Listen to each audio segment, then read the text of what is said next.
Lift up your hands like this. Ah, ooh, baby. Je lève les mains vers le ciel. Je te donne mon cœur. Je dirai à mon âme, tu es Dieu de tout. Si les mers se déchaînent, tu parles et tu les tais. Tu es mon repos. Tu es repos. Yes.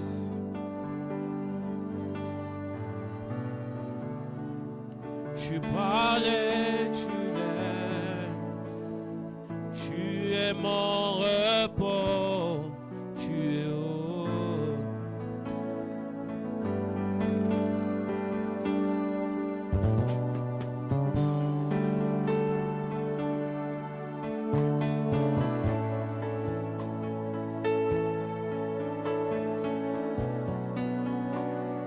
Je veux dire à quelqu'un, tu n'es pas seul dans cette situation.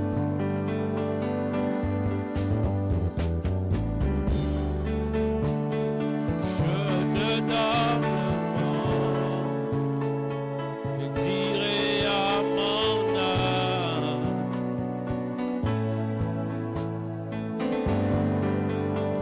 même si les mers se déchirent, je parle et tu l'aimes. Tu es mon repos, tu es haut.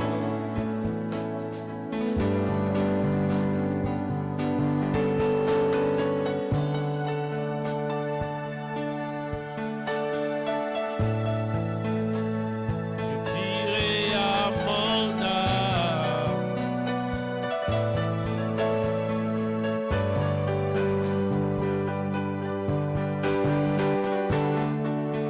tu parles et tu les calmes.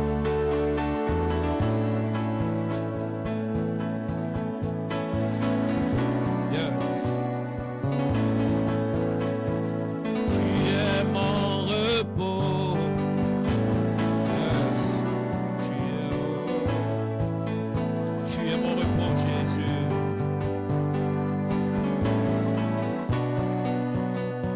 Est-ce qu'il est ton repos aussi à toi? Tu es mon repos.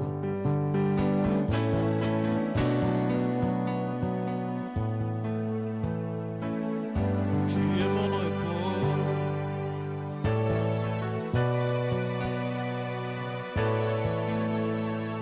Tu es mon repos. Hey. Tu es mon repos. Hey. Tu es mon repos.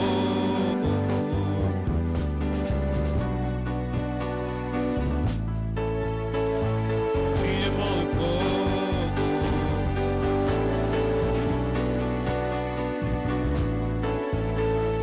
Tu es mon repos.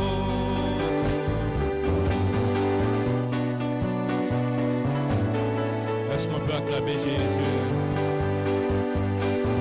Yes. Est-ce que tu peux acclamer Jésus? Est-ce que tu peux bien le faire? Est-ce que tu peux bien le faire? Alléluia. Amen. Cherche un voisin, prends-le dans tes bras, salue-le, bénis sa vie, bénis un voisin, bénis un voisin, bénis un voisin. Yes, bénis un voisin. Dis voisin, je bénis le ciel pour ta vie.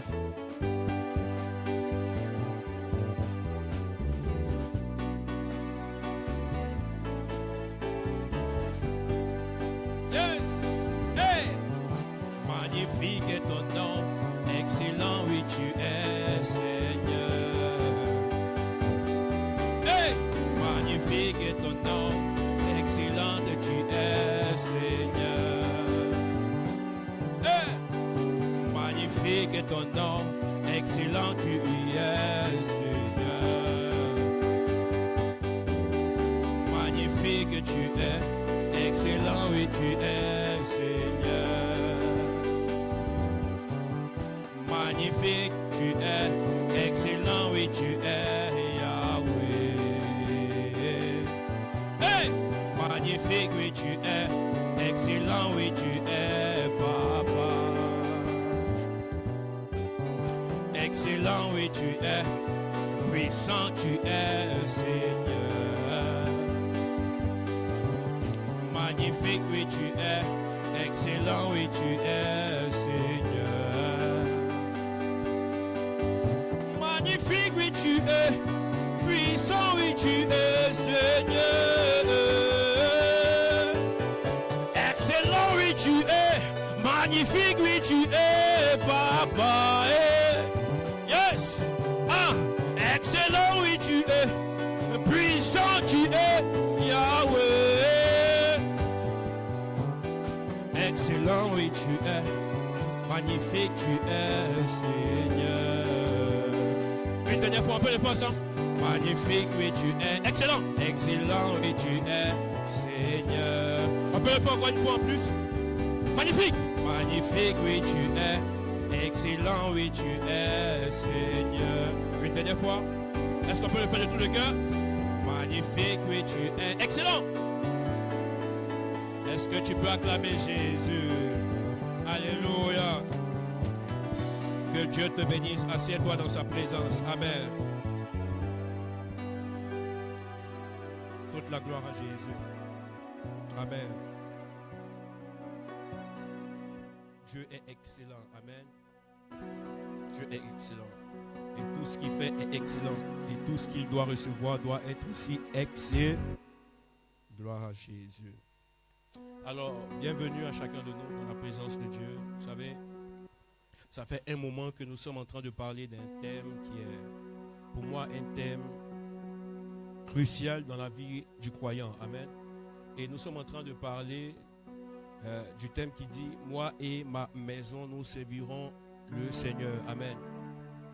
Et depuis un certain moment, on a bifurqué, on est rentré dans une tenue de cellule. Amen. Lorsqu'on dit « Moi et ma maison », c'est que nous ouvrons nos maisons au Seigneur. On a vu l'histoire de cet homme qu'on appelle Josué. Josué était chef d'état-major, mais au-delà de ça, c'est que Josué était aussi prêtre de sa maison. Amen. Josué ne s'est pas simplement permis de pouvoir protéger sa maison des rebelles, des Philistins, mais la Bible dit qu'il a aussi fait un appel solennel de sorte à amener sa maison à être responsable. Amen. Vous savez, quand on dit « Moi et ma maison, nous servirons l'Éternel », c'est un engagement, c'est une responsabilité. Si vous ne laissez pas l'Éternel bâtir, la Bible dit « Celui qui bâtit, bâtit en vain ». Alors jusqu'ici, je ne sais pas qui a bâti cette maison qui est ta famille. Jusqu'ici, je ne sais pas qui a construit cette famille dans laquelle tu es sorti. Je ne sais pas qui en est le soubassement, qui en est l'auteur. Mais ce que tu dois savoir, c'est que la Bible est vraie. Et la Bible dit, si ce n'est l'Éternel qui bâtit, celui qui est en train de bâtir, bâtit en vain. L'un des points sur lesquels j'ai beaucoup développé, c'était que parfois, en tant que parent responsable de maison, ce qui se passe, c'est qu'on fait tous nos efforts pour amener de quoi manger, pour amener vraiment les ressources premières à la maison, de sorte à ce que les enfants, les personnes qui nous visitent ne manquent de rien, qu'il y ait de la nourriture en abondance. Mais sur l'autre côté spirituel, c'est qu'on ne prend pas soin de l'âme de la personne. Et j'ai dit que ce que la nourriture est pour le corps, notamment pour la croissance du corps, c'est aussi ce que la parole est pour l'esprit. Alléluia. Donc c'est bien de pouvoir être responsable sur le plan séculier, de sorte à pouvoir à la nourriture, mais il y a une autre responsabilité afin de pouvoir à la réussite de la destinée d'une personne. En fait, la nourriture ne te donnera pas d'atteindre ta destinée, je suis désolé. C'est pourquoi il dit l'homme ne se nourrira pas simplement de, mais il se nourrira aussi de toute parole qui sort de la bouche de Dieu. En d'autres termes, les paroles qui sortent de la bouche de Dieu, ce sont des paroles de bénédiction. Alléluia. C'est pourquoi la parole qui sort de l'ennemi sont des paroles de malédiction. Alors, la première chose que Dieu veut donner à un homme, ce n'est pas d'emmener la nourriture. La manne n'a pas été l'élément principal. L'élément principal, c'était la prophétie qui était sur la vie d'Abraham. Alléluia. Ce qui s'est passé, c'est que lorsque Dieu voulait donner une postérité à Abraham, il a fait dormir et il lui a donné une promesse. Il dit, je ferai de toi père d'une nation, père d'une multitude. Alléluia. Mais ce qui se passe, c'est que dans le désert, ils ont quand même mangé de la manne. Est-ce que la manne était l'élément principal? Non. La manne était l'élément secondaire. Ça veut dire que pour Dieu, lorsque Dieu veut travailler dans la vie d'une personne, il ne te donne pas d'abord l'argent, il ne te donne pas d'abord le travail, il ne te donne pas d'abord ce qui peut te donner de croître dans ta chair, mais il te donne d'abord ce qui peut te donner de croître dans ton esprit. Alléluia.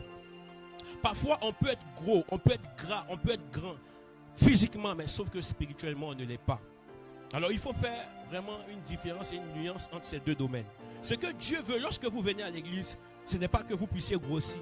Parce qu'ici, il n'y a rien de tout ce que je suis en train de faire qui peut faire grossir ta chair. Mais ici, il y a quelque chose de tout ce que je suis en train de faire qui peut grossir ton esprit. En fait, le rôle de l'église, c'est d'amener ceux qui viennent écouter Jésus à être des colosses spirituels. Dis avec moi, je suis une colosse spirituelle. Je suis un colosse spirituel. Alléluia. En fait, tu es appelé à devenir un colosse spirituel. Parce que la vie est spirituelle. Life is spiritual. Il n'y a rien de la vie qui n'est pas spirituel. Saluez quelqu'un. Si vous n'êtes pas spirituel, quelqu'un peut vous enlever votre étoile. Quelqu'un peut vous enlever votre aura. Quelqu'un peut vous enlever vos bénédictions. Et vous allez partir comme des enveloppes vides. Vous n'allez rien devenir dans vos vies. Faites très attention parce que la vie est spirituelle. On ne gagne pas le travail parce qu'on est allé à l'école. On ne gagne pas un mariage parce qu'on est beau. On ne gagne pas un enfant parce qu'on a un ventre. Je suis désolé. Il existe des femmes qui ont un ventre mais qui n'ont pas d'enfant. Il existe des personnes qui ont des diplômes mais qui n'ont pas de travail. Parce que simplement dans la famille, il y a ce qu'on appelle des liens de famille. Il y a des gens dans les familles où il ne faut pas avoir le CEP. Il y a des familles où il ne faut pas avoir le BEPC. Il y a des familles où il ne faut pas avoir le bac. Dès que tu as le bac, il suffit simplement d'avoir le bac. Et puis tu peux mourir. Parce que la famille a eu des limitations. Mais le père, il sait. En fait, il a pris ses responsabilités dans ses mains. Il a donné de la nourriture. Il a vêtu ses enfants. Il les a emmenés à l'école. Mais finalement, il y a quelque chose qui surpasse le naturel qui est dans le surnaturel. Et ce surnaturel a dit, il y a des limitations de famille. C'est pourquoi, au-delà de ce que vous pouvez faire, soyez sûr que vous êtes aussi des prêtres pour vos maisons. Soyez sûr que vous êtes aussi des prêtres pour vos maisons. Parce que vous allez subir des choses. La plupart des choses qui peuvent arriver, c'est qu'il y a des routines spirituelles. C'est que ce que Abraham a vécu, c'est aussi ce que Isaac a vécu. La Bible dit que Abraham va aller dans cette ville-là. Et quand il va arriver, il va rencontrer Abimelech.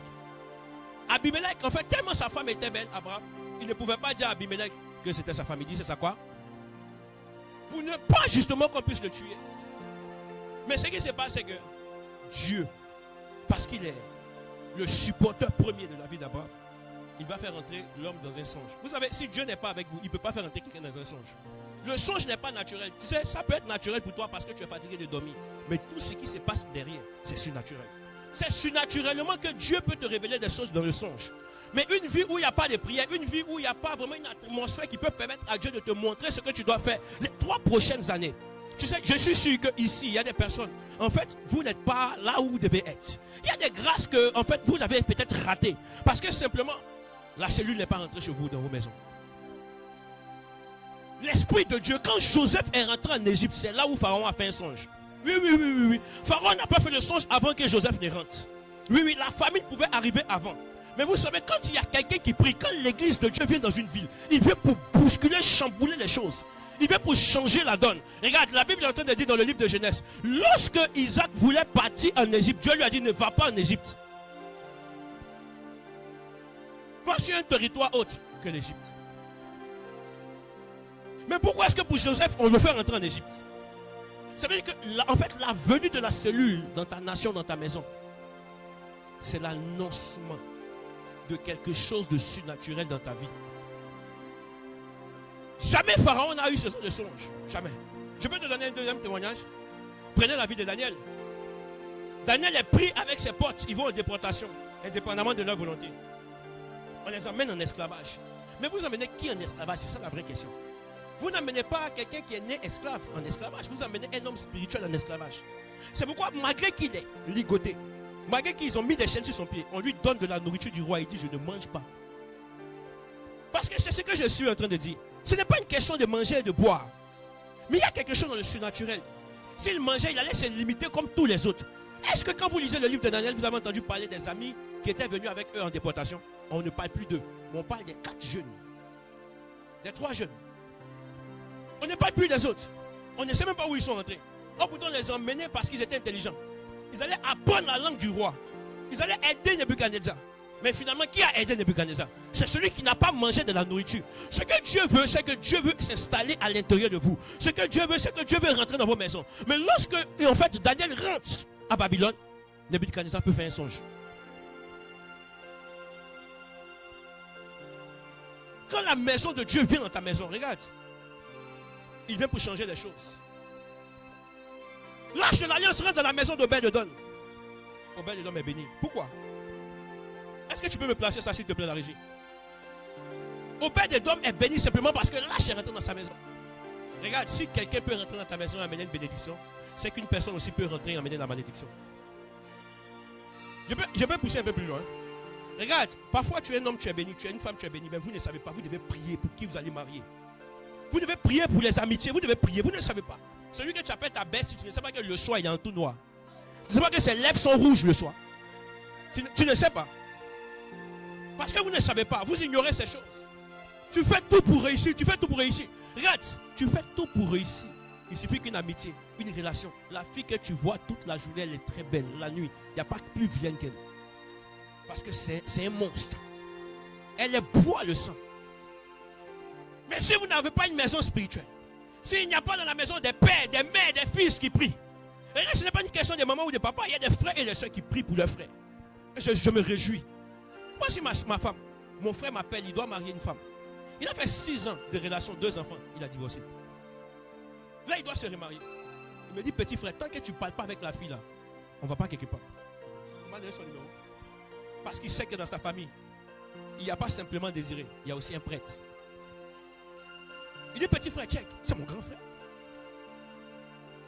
Il est à l'aise financièrement. Il n'a pas de problème. À un moment, quand on parlait des mariages, il dit, enlevez-moi ça. Mais là, il dit, petit frère, regarde. Parce que dans la maison, il n'y a pas simplement ceux qui amènent de la nourriture sur la table. Il y a aussi des prêtres. Parce qu'en fait, celle qu'on va faire rentrer dans la famille, qu'est-ce qu'il vient faire? Il y a des personnes qui rentrent et ils divisent. Il y a des personnes qui rentrent et ils séparent. C'est pourquoi, en fait, quand on lit le livre de Genèse, on est en train de voir ce qui est en train de se passer. La Bible dit que lorsque Dieu parle à Noé, il va dire à Noé, en fait, c'est vrai que tu prends le bois de gopher. Mais il dit, à l'extérieur, ou un lieu de quoi? Et à l'intérieur, ou un lieu de quoi? Parce qu'en réalité, la protection doit être aussi à l'intérieur. C'est la vérité. C'est la vérité. Il y a les intempéries extérieures, mais il y a une intempérie qui vient à l'intérieur. Parce que les gens, quand ils viennent chez vous, ils ne restent pas à l'extérieur. C'est pourquoi même Noé, quand l'ange est venu, il ne pouvait pas les recevoir dehors. Il dit, rentrez, rentrez. Donc quand les gens viennent chercher ces personnes pour coucher avec eux, ils viennent frapper à la porte. Regarde, c'est pourquoi à chaque fois que quelqu'un vient chez toi, il vient frapper à la porte. Parce que la porte est la plateforme qui montre qu'il y a quelque chose dedans. Je vais vous dire quelque chose. Tout le monde veut aller au sommet. Mais je peux te dire que le sommet, on n'atteint pas le sommet par la fenêtre, on l'atteint par la porte. Et on l'atteint par la porte. Yes, on l'atteint par la porte. La porte annonce qu'il y a une pièce quelque part. La porte annonce qu'il y a quelque chose derrière. Yes. C'est pourquoi Jésus va dire quoi? Il dit, lorsque vous serez en train de frapper, il dit, je vous ouvrirai. Ça veut dire qu'à chaque fois qu'il y a quelqu'un à l'extérieur, lui, son rôle, c'est de frapper. Mais celui qui peut t'ouvrir, c'est qu'il est dedans. Ça veut dire que ce que Dieu veut, il a envie d'être dedans pour ouvrir la porte. Laissez Dieu ouvrir la porte. Ouvrez vos portes. Parce que c'est vous qui êtes dans vos maisons. Aucune église ne peut croître par les cultes que nous faisons comme ça. Jamais de la vie. Les croisades d'évangélisation sont des plateformes pour manifester la puissance de Dieu. Prêcher au peuple pour dire que Jésus les aime. Mais lorsque les cellules rentrent dans des maisons des gens, elles viennent apporter de l'espoir. Remets le verset s'il te plaît. Elles viennent apporter de l'espoir. Ne vous amusez pas avec ça. L'arche de l'Éternel resta 3 mois dans la maison d'Obed-Edom, de Gath. Et l'Éternel bénit Obed-Edom et toute sa maison. Pourquoi est-ce qu'il n'a pas béni Obed-Edom? Vous croyez que quand Obed-Edom devait faire rentrer l'arche, il a posé la question à sa femme?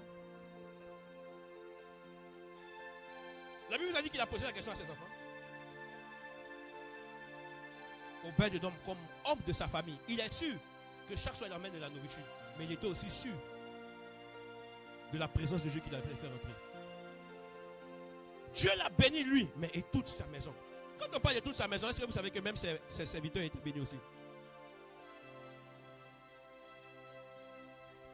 Même les serviteurs d'Obed-Édom étaient bénis. Les bêtes qui étaient dans la maison d'Obed-Édom ont commencé à se multiplier. Je peux donner un autre exemple. Quand Joseph rentre dans la maison de Potiphar, qu'est-ce qui se passe? Tout ce qui touche est béni. Là où il met sa main, c'est béni. Tous les projets de Potiphar marchent. S'il restait aussi longtemps dans la maison de Potiphar, je pense, en toute honnêteté, que Potiphar allait devenir pharaon. Attends, je peux pousser? La Bible dit que les mauvaises compagnies vont faire quoi? Parlez-moi des bonnes compagnies. Trouvez-moi un verset pour les bonnes compagnies. D'où est venue la sagesse ancienne qui fait que pendant la première guerre mondiale ou deuxième guerre mondiale, les gens cherchent des alliés. Mais pas n'importe quel type d'alliés. Le problème, c'est que tu ne sais pas avec qui tu marches. Parfois, tu as juste simplement envie de marcher avec des gens qui ont une apparence. Mais vous n'avez pas envie de marcher avec des gens qui transforment des vies. C'est pourquoi il y a des gens qui n'aiment pas ceux qui les invitent à l'église. Yes. Tu vois qu'il y a des gens quand tu donnes des vidéos pour venir à l'église, tu dis non. Mais quand tu parles d'amusement, tu dis il y a fête. Allons-y. Quand tu dis il y a football, allons-y. Quand il y a s'amusement, allons-y. Mais quand tu dis non, il y a église, il dit que lui n'a pas bien dormi, il était en train de regarder un truc. Il devait finir un travail. Mais quand vous parlez d'amusement, il peut mettre pause à ce qu'il est en train de faire. Et puis partir s'amuser et puis revenir. Vous n'avez pas vu ça? Parce que en fait, les gens regardent à ce qui frappe aux yeux. Tu sais, maintenant, regardez. Faites attention. Hein. Il y a un dicton qui dit, si vous marchez avec 4 milliardaires, il est possible que vous soyez le 5e. Ça veut dire que si tu marches avec 4 pauvres, 4 impudiques, 4 voleurs, il se peut qu'un jour tu te retrouves au mauvais endroit, au mauvais moment, avec les mauvaises personnes, en vous tous.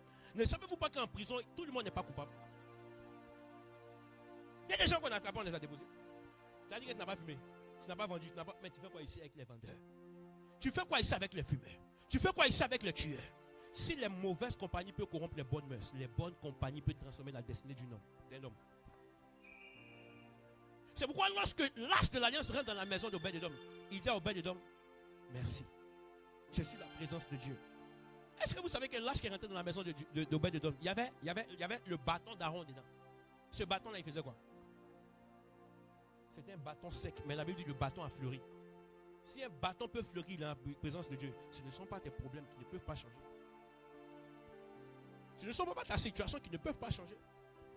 Regardez la France remplie de problèmes. Je suis sûr que si on fait test de tous ceux qui sont en France ici, il y a une maladie de cœur dans chacun. À un certain degré, il y en a qui sont au degré 1, mais en tout cas, il sait qu'il y a maladie dans le cœur de. C'est ce qu'on causait, papa, comment il s'appelle? Silva, afin de courir. C'est le courrier qui va tuer. Quand tu rentres et tu vas courir, et puis on dit il y a la Marianne dessus. Donc quand tu regardes ça, tu dis, hey, encore. Mais à quel moment, justement, à quel moment, hein, que tu peux vivre? Maintenant, tu as peur de courir. La boîte aux lettres, c'est à faire quoi? À recevoir des courriers. Maintenant, qui t'a dit que les courriers, là, en fait, ont la capacité d'impacter ta vie? Qui vous a dit ça? Hein? Mais ça ne va pas changer. Tu vois? Ça ne va pas changer. Parce que le problème, c'est les personnes avec qui tu t'allies. Regarde, cherche-moi le verset où la Bible dit que l'Arche de l'Alliance est rentrée chez les Philistins, c'est rentré dans la maison où il y avait, comment il s'appelle le fétiche là, Dagon. Allez, mets-moi ça. Vous allez voir ce que la présence de Dieu fait. Hein? Il va faire quoi? Non.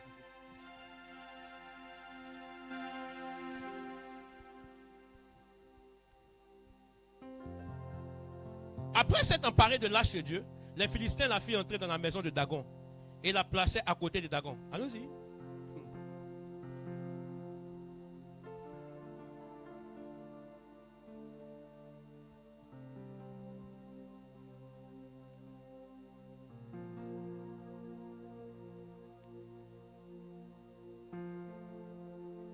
Le lendemain, les Asdodiens qui s'étaient levés de bon matin trouvaient Dagon étendu en face contre terre devant l'Arche de l'Éternel. Il prit Dagon. Ça me fait trop rire quand il dit la Bible. Comment il peut prendre Dagon? comment eux ils peuvent aider Dagon? Tu vois, le fétiche là, c'est les hommes qui aident le fétiche. Tu gagnerais à envoyer ton fétiche qu'on puisse garder ça nous. Le lendemain, les Asdodiens qui s'étaient levés de bon matin trouvaient Dagon étendu face contre terre. C'était une statuette, non? Donc Jésus, même statuette, il ne laisse pas. C'était fabriqué par la main des hommes, non? Est-ce qu'il respire? Il dit ce ne sont pas des dieux faits par la main de Dieu. Ce sont des dieux faits par la main des hommes. Qui ont des pieds qui ne marchent pas. Qui ont des bouches qui ne parlent pas. Mais qui a dit à Dagon, couche-toi? Les hommes même que ce Dieu-là est censé justement bénir là. On dit ces hommes-là se sont levés. Par l'aide de qui? Par l'aide de Dieu. Mais ils sont venus trouver le Dieu qui est censé les faire lever, lui les coucher. Trouver Dagon étendu la face contre terre. Dagon a pris position d'adoration. Tu sais, j'ai dit, ce qui vient chez toi, si c'est une bonne compagnie, elle va affecter ta destinée. Si c'en est une mauvaise, elle va aussi affecter ta destinée. Reviens d'abord. La face contre terre, devant l'arche de l'Éternel, il prit Dagon et le remit à sa place. Pourquoi est-ce qu'ils prennent Dagon et le mettent à sa place? J'aime Gédéon. Le père de Gédéon dit, si Baal est Dieu, qu'il se défende lui-même. Alors, j'aurais aimé qu'ici on dise ça. Si Dagon, qu'il se défende lui-même. Que Dagon se lève. C'est ce qu'on dit en anglais. Power gem power. La puissance va respecter la puissance. Dagon est couché devant l'arche de l'Éternel. Il prit Dagon et le remit à sa place. Allons-y encore. Ils ont aidé Dagon. Le lendemain encore, s'étant levé de bon matin, il trouvait Dagon étendu la face contre terre. Dagon n'a pas pris. Dagon a commencé à appliquer ce qui se faisait dans le ciel. La Bible dit que Jean est monté, il a vu les quoi? Les véhicules vieillards en train d'adorer. Il dit quoi? C'est Saint l'Éternel des armées. C'est pareil. Dagon a fait une fois. Deuxième fois, ils sont venus trouver Dagon. Étendu la face contre terre. En train de dire Saint l'Éternel des armées. Devant l'arche de l'Éternel, la tête de Dagon et ses deux mains étaient abattues sur le seuil. Et il ne restait que le tronc. Il a tellement adoré que ses mains se sont abattues. C'est l'âge qui rentre dans la maison de quelqu'un. Quand vous laissez l'église rentrer dans vos maisons, vous ne savez pas ce qui peut se passer. C'est pourquoi les plus grandes églises sont des églises qui fonctionnent autour de ce qu'on appelle le système des cellules. C'est pourquoi le sens de mon message se base sur les cellules. On a pour ambition en fait de mettre en place plus de 10 cellules. Regarde, ce que la cellule peut garder, peut garnir, n'est pas ce que l'église peut gagner. Dans la cellule, les gens se sentent plus à l'aise. Dans la cellule, les gens se sentent plus en proximité des gens. Ici, là, mon frère vient d'arriver, il ne connaît pas le frère, il ne connaît pas la mère, il ne connaît pas l'autre frère, il ne connaît pas. C'est vrai que quand il vient dans une atmosphère, il est un peu crispé. Maintenant, ce qui est bizarre, c'est que l'église est comme l'école. Quand tu arrives là, le comportement du dernier, là, c'est ce qui est facile à recopier. Oui, c'est ce qui est facile à recopier. Donc, il prend la température de l'ambiance. Si c'est chaud, il devient chaud. Si c'est froid, il devient aussi froid. Mais dans les cellules, quand vous arrivez, vous vous connaissez. On n'est pas nombreux. On n'est pas 10 000. On n'est pas 20 000. On n'est pas 20. On n'est pas 30. On est parfois 5. On est parfois 4. Quand tu viens même là, tu dis Joe. C'est dans la cellule qui peut dire Joe. Mais à l'église, quand tu viens, tellement tu veux paraître spirituel, tu dis mon frère.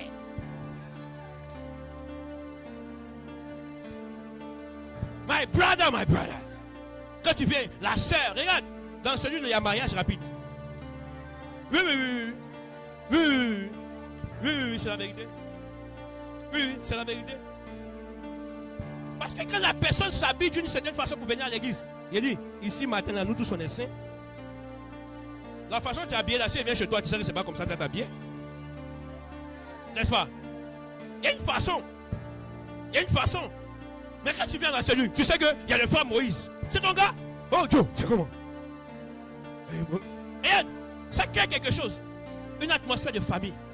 Ça fait qu'il y a une certaine proximité. Les cellules sont là pour bâtir l'atmosphère de famille. Parce que l'église, c'est d'abord une famille au lieu d'être un rassemblement de personnes qui prétendent être saints. Les cellules ont pour rôle de créer ce qu'on appelle une cohésion véritable dans la vie des membres de l'église. C'est pourquoi pendant qu'il est en train de dire à qui? Il dit à Noé, il dit, va chercher le bois de gopher, tu vas bâtir un arche.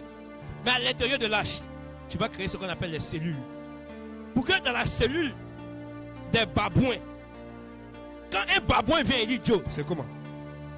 Regarde, c'est dans la cellule, ils se sont multipliés. Parce qu'on les a mis 2-2. Sexe opposé, il y a une bénédiction qui existe dans les cellules qu'on ne voit pas dans l'église publique. Ce matin, je veux pousser un peu plus loin. Ce que je veux te faire comprendre, je veux te montrer comment est-ce que les cellules jouent un rôle très important dans ce qu'on appelle la croissance de l'église. Est-ce que quelqu'un est intéressé par ça? Dis avec moi, je suis intéressé. Est-ce que c'est chic? Acte 2, verset 46. Acte 2, verset 46. Allons-y. Acte chapitre 2, verset 46. On va lire ensemble. 1, 2, 3. Let us go.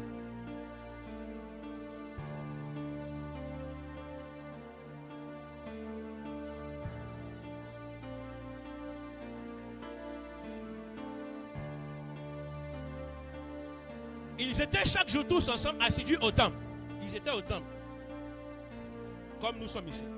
Ils rompaient le pain dans... Toi, la seule fois où tu rompais, c'est ce que tu as appris là, c'est chaque dimanche. Nous, on ressemble à quelle église? Ça, on parle de l'église primitive. Quand le Saint-Esprit est descendu, la sagesse qu'il a mis en eux pour bâtir l'église, voici ce qu'il faisait. Ils étaient dans le temple. Si le temple ne sait pas se dupliquer en cellules, l'église meurt. Il n'y a pas un système de croissance de l'église sans l'établissement et l'implantation des cellules. C'est pourquoi toutes les grandes églises, ils sont toujours ensemble assidus au temple. Mais ils rompent aussi les pains dans les maisons. Une église sans cellules est une église où en fait n'a pas besoin de prophétiser ou d'être prophète. Elle va s'éteindre. Ils prenaient leur nourriture avec joie et simplicité de cœur. Regarde, c'est dans la cellule qu'on peut prendre nourriture chaque fois qu'on se voit. Ici, quand on finit comme ça, chacun passe sa route et s'en va à la maison.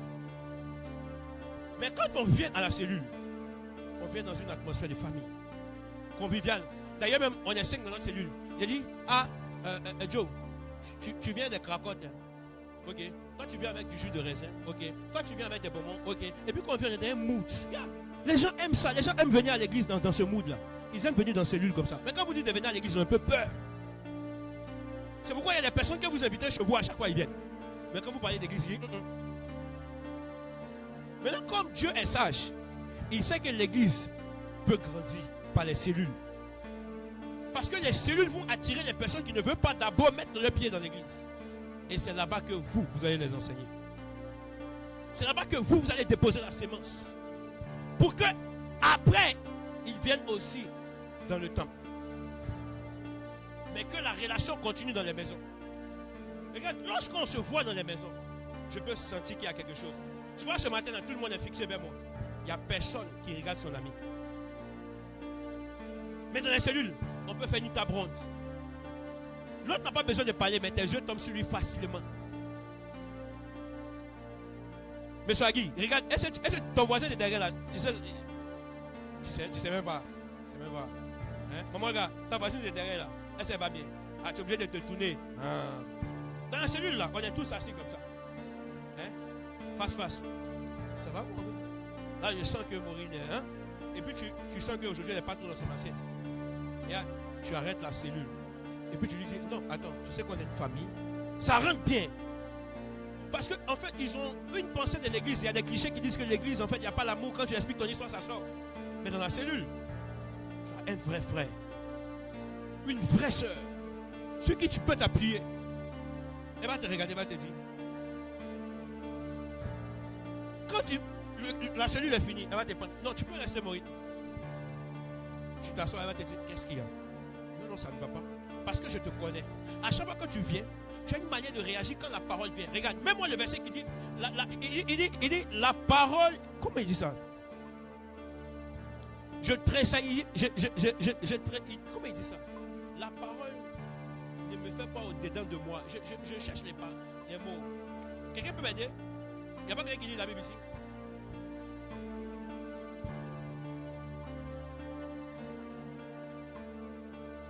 comme si la parole l'excitait au-dedans de lui quand il était en train de parler. Hein?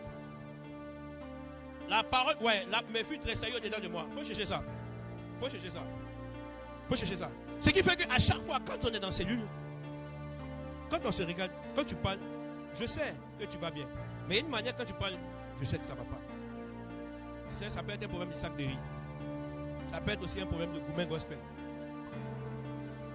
Quand il dit aux autres de partir, il dit, Maureen, dis-moi la vérité. Maureen pleure. Ma soeur, vas-y, calme-toi. Non, tu sais, en fait, et puis elle s'ouvre. Et puis après, qu'est-ce qui se passe? Allô, pasteur? Il y a une urgence. Et puis on trouve une solution. Quelqu'un comprend de quoi je suis en train de parler? Mais ici, là, chacun est venu en choco. Hein. Il n'y a pas quelqu'un qui a un problème ici à l'aide. Sans dire vous avez problème, hein, mais c'est de façon globale et générique. Mais quel type de problème? On ne sait pas. D'ailleurs, l'homme naturel ne sait pas s'exposer à quelqu'un qu'il ne connaît pas. Et puis d'ailleurs, avec combien de personnes ici je parle tout le temps? Oh, dans les cellules, il y a ce qu'on appelle les bergers. Qu'est-ce que les bergers vont faire? Ils vont vous regarder. Ils vont vous observer. Comment est-ce que vous vivez? Comment est-ce que vous vous comportez? Comment est-ce que vous réagissez? Ils sauront qu'il y a un problème. Ils sauront qu'il y a une carence. Vous allez apprendre beaucoup plus. À l'église ici, tu viens prier une seule fois, mais dans ta cellule, c'est toi qui vas diriger la prière. Oh, tu n'avais jamais fait ça. Tu as pensé que c'était pour une catégorie de personnes. Te voici maintenant en train de donner la prière aux gens. Te voici en train de parler en langue. Te voici en train de commencer à exhorter des gens. Les cellules sont des plateformes d'entraînement pour les églises. Regarde, quelqu'un qui doit devenir futur serviteur de Dieu, quelqu'un qui doit savoir que Dieu lui a donné des dons, c'est dans les cellules qu'on découvre ça. Parce qu'on prie dans les cellules les uns pour les autres. Est-ce que vous savez que l'intercession, c'est le fait de prier les uns pour les autres? Quand tu pries pour ton frère, tu aides, mais après tu pries, Seigneur, soutiens-la, elle a un examen, c'est pourquoi elle est comme ça. Est-ce qu'on peut, non, avant de finir la cellule, on dit, est-ce qu'on peut ensemble prier pour le frère Bertin par rapport à son examen, par rapport à ce qu'il est en train de rechercher, par rapport à telle chose, et puis on est ensemble. Seigneur, la Bible dit, là où 2 ou 3 sont assemblés. Et l'Éternel sera en train de répondre. Alléluia. Tu n'as pas trouvé?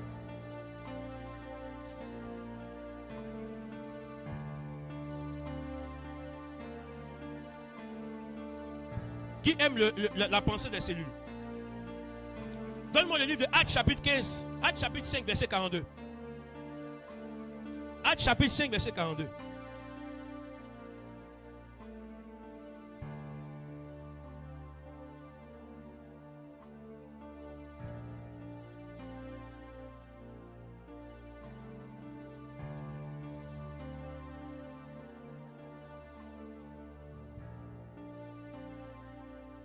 Une, deux, trois, est-ce qu'on peut le lire ensemble?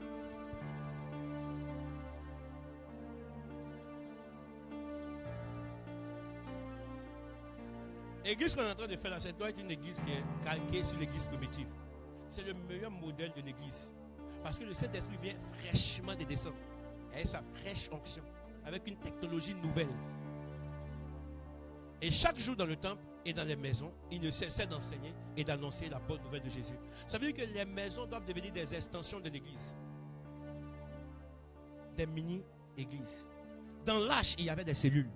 Dans l'église, il doit y avoir des cellules. Si dans l'âge, il y a des cellules, c'est que dans l'église, il doit aussi y avoir des cellules. Quelqu'un comprend de quoi je suis en train de parler? Parce que, en fait, ces cellules-là, qu'est-ce que ces cellules vont apporter dans la vie de l'église? Elles vont apporter ce qu'on appelle la multiplication. Donne-moi Romains chapitre 16, verset 5.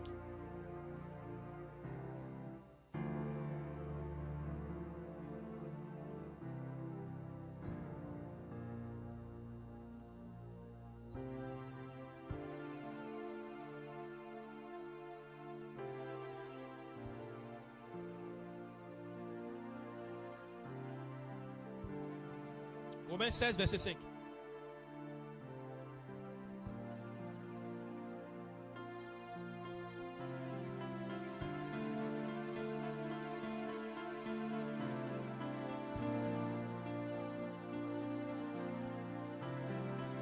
Une, deux, trois, est-ce qu'on peut le lire?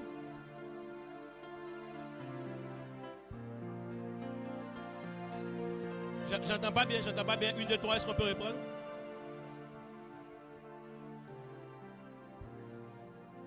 Regarde, c'est dans celui-là, tu entends qu'il y a des noms qu'on appelle épainettes. C'est mieux que tu vas donner épainette à ton enfant. Au lieu de lui donner Joe Black. Allons-y. Mon bien-aimé. Les prémices de l'Asie. Alléluia. Saluez aussi l'église qui est dans leur maison. Ça veut dire que normalement, il dit aussi. Ça veut dire qu'il y a église aussi dans la maison. Maintenant, j'ai envie de te poser une question. Est-ce qu'il y a église dans ta maison? Il y a autre chose dans ta maison. Hein? C'est quoi? After. Il y a after dans la maison. Et c'est after même. C'est dangereux qu'after. After, tu te gères, et tu sais qu'après, tu vas rentrer à la maison. Ah putain, tu es déjà à domicile. Hein? Tu es déjà à domicile, non? Ça va pour aller dormir? Est-ce que quelqu'un peut acclamer Jésus? Ces versets qu'on vient de voir, en fait, ce sont des versets qui viennent montrer la fondation biblique. Que les systèmes de cellules vont contribuer à ce qu'on appelle la croissance de l'église. La Bible dit que l'Éternel ne cessait d'ajouter chaque jour dans l'église ceux qui étaient sauvés. Et en fait, cette histoire-là, j'ai fait une étude approfondie et j'ai remarqué qu'ils ont fait beaucoup plus de récoltes dans les maisons que dans l'église. Beaucoup de gens aujourd'hui sont crispés par rapport à l'église. Même peu sont crispés par rapport aux maisons. C'est facile d'inviter un collègue chez toi que de l'inviter directement à l'église. Parfois même, en fait, dans la pensée de l'inviter à l'église, tu mets une sagesse en bas. Tu l'invites d'abord à la maison. Et après, c'est facile de l'inviter à l'église. Quelqu'un comprend de quoi je suis en train de parler? Ça crée une certaine relation de confiance. Vous avez quelqu'un que vous pouvez emmener chez vous. C'est que c'est quelqu'un que... Il va comprendre qu'en fait, vous l'avez considéré. Parce qu'on ne fait pas rentrer tout le monde chez nous. Alléluia. Soyez des épainettes. Soyez des personnes sur lesquelles Dieu peut compter. Soyez des personnes qui sont capables de recevoir des gens chez eux. Regarde, peut-être que tu ne sais pas parler de Dieu aux gens. Mais Dieu sait t'utiliser toi pour faire une cellule et que quelqu'un puisse venir les parler. Parfois vous entendez que les quartiers dans lesquels on vit sont des quartiers où on fait on vend de la drogue. Des quartiers de délinquance juvénile. Mais qu'est-ce que vous faites vis-à-vis de ça? Noé a été un père responsable. Je vous ai dit que si on prend l'histoire de Noé, on comprend qu'en fait, en ces temps-là, il n'existait pas d'église. Parce que s'il existait une église, Noé devait être le pasteur. Mais la Bible n'a pas précisé cela. C'est qu'en réalité, l'église était à son plus bas niveau. Lorsqu'on parle de réveil spirituel, en ces temps-là, il n'y avait pas de réveil spirituel. La Bible dit la terre était dans un chaos total. Dieu a vu, il dit, il veut détruire les hommes, les animaux, les plantes, il veut les oiseaux, il dit, il veut tout détruire. Qui est Noé devant toutes ces personnes? J'ai compris que Noé passait son temps à expliquer les choses dans la cellule de la maison. C'est pourquoi ses enfants ont aussi été sauvés. Ses enfants, sa femme et toutes ces personnes ont été sauvées. Simplement parce qu'il y a un Noé qui a décidé d'ouvrir sa maison à une cellule. Lorsque toute la ville refuse l'hospitalité de recevoir des personnes, il fallait que Noé pour recevoir des anges chez lui à la maison. C'est pourquoi il dit, à force de le faire, vous ne savez pas que vous serez en train d'abriter chez vous des anges. Peut-être que des gens sont rentrés chez vous, ils sont partis vraiment commérés par rapport à ce que vous avez chez vous à la maison. Mais en ce qui concerne l'église, quand les gens viennent par rapport à l'œuvre de Dieu, c'est un peu comme l'arche de l'alliance qui rentre dans la maison d'Obed-Édom. Elle vient apporter une grâce nouvelle. Tu sais, il y a un certain niveau de ta vie où la bénédiction ne viendra plus par les prières, ne viendra plus par le jeûne, mais viendra par l'instauration des cellules chez toi à la maison. J'ai vu des personnes, regarde, qui ne sont pas forcément chrétiennes, mais elles ont compris les principes bibliques. Vous savez, ce que la personne a fait, elle dit que je donne mon terrain pour qu'on puisse faire l'église. J'ouvre ma maison pour qu'on puisse faire l'église. Et j'ai vu ces personnes-là recevoir la bénédiction. Si la Bible est vraie, c'est que le Dieu de la Bible n'a pas changé. Il est le même hier, aujourd'hui et éternellement. N'est pas simplement des amis pour le show. Les mauvaises compagnies vont corrompre des bonnes mœurs. Il y a aussi des personnes qui peuvent te donner bons conseils. Regarde, il suffit qu'il y ait un bon conseil qui vienne et qui te donne une sagesse pour les 7 prochaines années. Il fallait Joseph pour donner une sagesse pour les 7 prochaines années. Les années de sécheresse ont reçu une science, pas par un Égyptien, mais par un esclave qui est rentré avec la sémence de Dieu. Vous ne savez pas quand vous ouvrez la porte, reconnexion vient chez vous. Vous ne savez pas ce que ça fait. Dieu bénit ceux qui ouvrent leur maison à des cellules. Invitez vos collègues, invitez vos amis. Ne soyez pas des personnes qui venez simplement à l'église. Cette église-là, elle va connaître une croissance quand vous allez commencer à ouvrir vos maisons à vos collègues. L'objectif même, c'est que pendant qu'on fait des cellules et que vous êtes bénis, la Bible dit la maison d'Obed et d'Homme aussi était bénie. Ça veut dire que toutes les personnes qui venaient dans la maison étaient bénies. Qu'est-ce que vous comprenez par là? Lorsqu'on voit que, en fait, Dagon a fini par fracasser ses membres, on comprend que si la cellule rentre chez vous, tout esprit qui ne glorifie pas le nom de Dieu sera en train de tomber. Ces esprits-là seront en train de tomber. Parce que la Bible dit, la lumière est venue dans le monde. Là où Jésus vient, il apporte avec lui sa lumière. Mais à quoi sert la lumière si le rôle de la lumière n'est pas de t'éclairer? La lumière joue son rôle lorsqu'il commence à t'éclairer. La lumière t'éclaire, te montrer où tu dois mettre tes pieds, où tu dois investir les 5 prochaines années, où tu dois aller, dans quelle relation mettre tes pieds, avec qui parler, que faire avec ton argent. Vous ne savez pas quelle bénédiction une église a d'avoir des cellules. Citez-moi les plus grandes églises de la France ou dans le monde. Ce sont des églises qui sont bâties sur des cellules. Quand on prend l'église de Pasteur Jati par exemple, c'est des églises avec 1000 cellules, 1000 cellules. Quand je vous dis 1000 cellules, c'est 1000 cellules. Et pendant le culte, il y a des bus qui partent et les bus reviennent. Des cas qui partent, des cas qui viennent. Ils vont chercher qui? Ces personnes que tu as invitées dans ta cellule. N'est-ce pas? Ils sont chercher ces personnes. Et ces personnes qui viennent, elles sont bénies, finalement. Parce qu'elles viennent dans la maison de Dieu. Elles ont créé une relation de confiance déjà chez vous à la maison. Et ces bus-là partent les chercher. 1000 cellules. Quand vous prenez l'église la plus grande église au monde, Yonggi Cho, c'est lui qui a écrit le livre sur les cellules. Qu'est-ce qu'il a dit? Il a dit, les cellules, en fait, c'est la sagesse de Dieu pour développer une église. Et c'est pourquoi j'ai introduit en parlant de la différence entre une église traditionnelle, où les cellules sont vues comme un département de l'église. Mais l'église bâtie sur les cellules, c'est lorsque toi, tu ouvres ta maison pour les cellules, tu invites tes collègues. Et la parole vient à eux. Vous ne savez pas, il y a des collègues que vous n'allez pas voir dans 2 jours.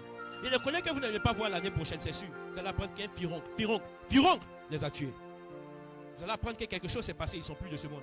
Et vous allez dire, Seigneur, je l'aimais, frère. L'amour n'arrête pas la mort. Oui.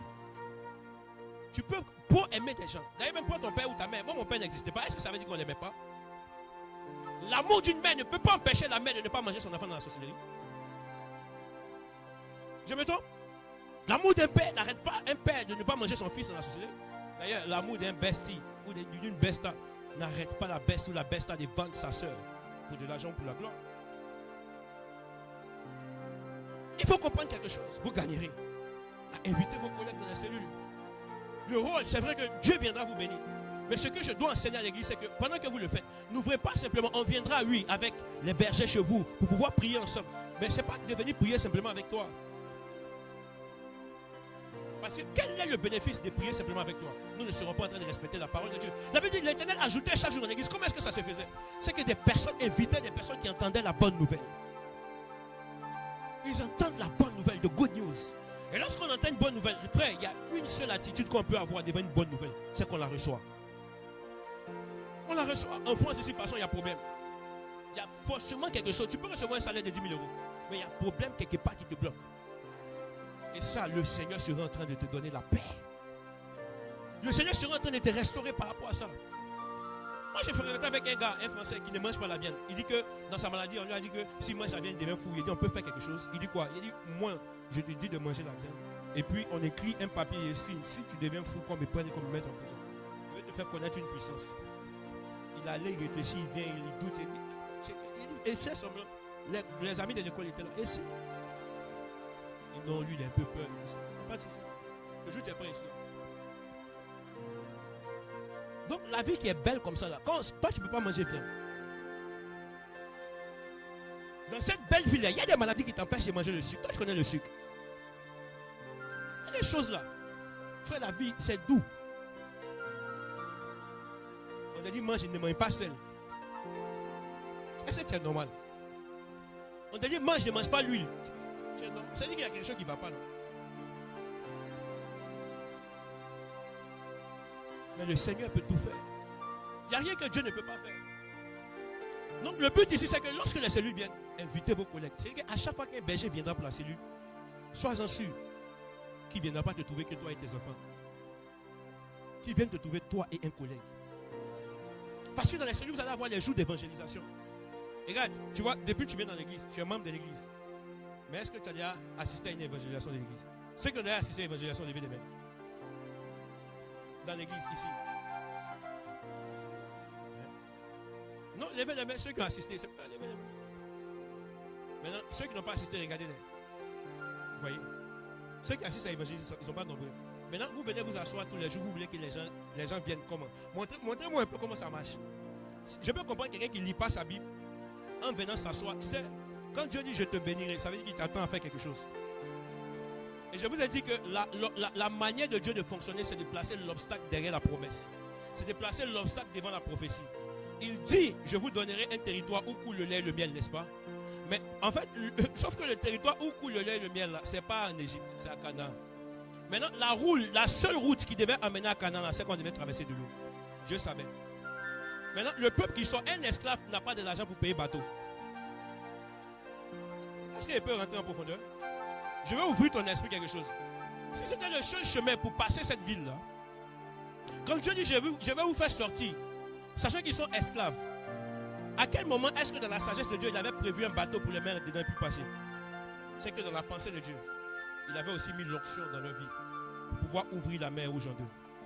C'est qu'à chaque fois que Dieu te dit je te lèverai, à chaque fois que Dieu veut faire quelque chose, il place d'abord l'obstacle. Mais en fait, le problème c'est que tu es figé sur l'obstacle. Comment est-ce que je vais le faire? Et tu passes tout ton temps à regarder l'obstacle. Un moment même, c'est que les gens, c'est-à-dire qu'ils commencent à, comment il a dit ça, glorifier l'obstacle.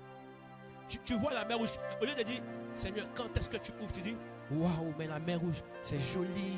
Parce que finalement, quand le soleil se lève derrière la mer rouge, ça ressemble à quelque chose qui est magnifique. Donc tu ne vois plus ce que Dieu veut faire, mais tu commences à maintenant observer, contempler. Sachant que celui que tu dois contempler, c'est plutôt lui.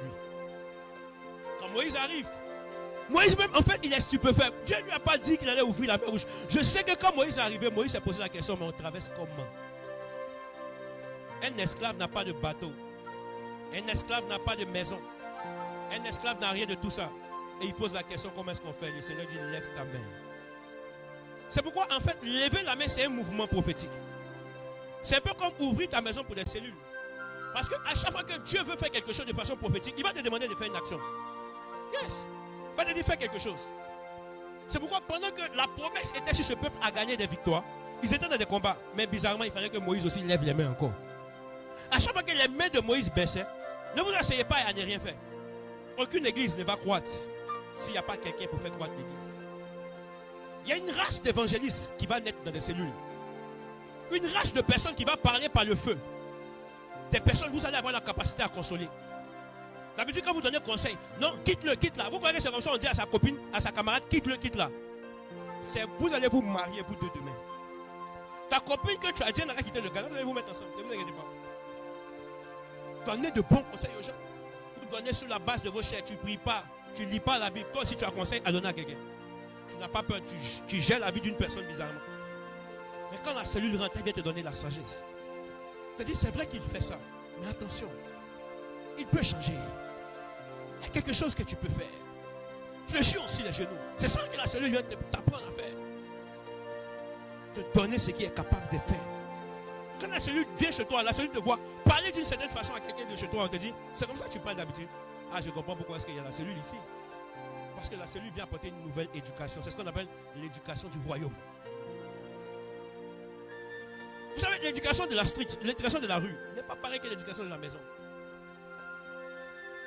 Et l'éducation du royaume n'est pas pareille que l'éducation de la maison. Lorsque vous ouvrez vos maisons, il y a une éducation nouvelle. Il y a quelque chose qui vient, qui vous montre une nouvelle façon de faire. Avant, tu avais ta manière de faire. Maintenant, Dieu te dit fais autrement, fais différemment. Vous avez que vos collègues pour jouer au PlayStation. Mais il n'y a pas un collègue avec qui vous êtes capable d'ouvrir la Bible. Oh, pourtant, vos collègues, il y a plein qui viennent juste au travail. Hein, avec beaucoup de problèmes. Invite-le à la cellule. Il va rencontrer une famille spirituelle. Il va rencontrer des frères et des sœurs. Et on sera en train de prier ensemble. Et ces personnes-là, vous pouvez les inviter à l'église.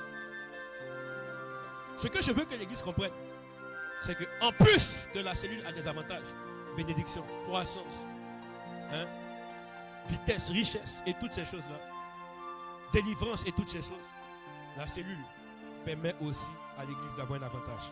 C'est que c'est la croissance de l'église. Aucune église ne croit sans les cellules.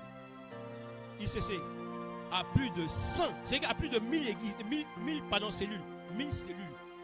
Parfois dans un quartier, il y a 10 cellules. Toutes les grandes églises ont des cellules.